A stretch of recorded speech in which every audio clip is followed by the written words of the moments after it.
Ningizimu Afrika, Mzansi, sanibonani, ngibingelele kuphi nakuphi la enibukele khona-ke. Mawukuthi-ke usuku lakho lokuqala uyithola-ke uhlangana nalo mbukiso, ngicela ungalenzi iphutha kusekhaya la, subscribe kwi-channel, ulike ividiyo ebese-ke uciphisa i-notification bell. Wenzelani? Wenzela ukuthi-ke uma ngifaka ividiyo wena-ke uthole i-notification, then ngokushesha bese uyangena kwividiyo uyayibuka. Sikwi-Trend TV siyaqinisekisa-ke ukuthi-ke sikulethela-ke lolo daba olusuke lusematheni ngalolo suku. Ingane kwethu kule video yamanje nginiphathele nje okuhluka, ngingahlale nje ngilethela indaba edabukisayo njalo.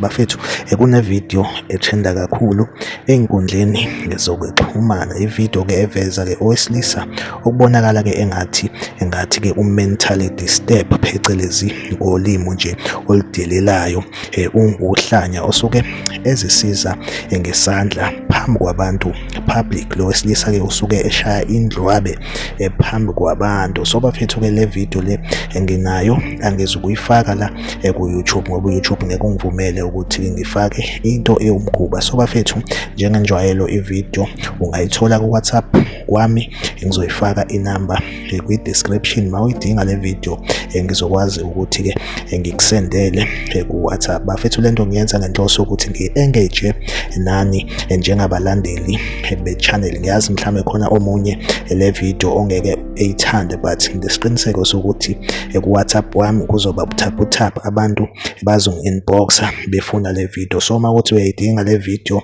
ungangi-WhatsApp nje kwinamba yami nayi kwi-description, bese ngiyakusendela le video. Make sure ukuthi uyayilike ke le video le, usubscribe kwi-channel uma ungasubscribile, ucomment futhi kwi-comment section ungitshela ukuthi wena kuthini ukuphawula kwakho ngale video le engikhuluma ngayo. Bafethu, asihlangabezane kwi-video elandelayo.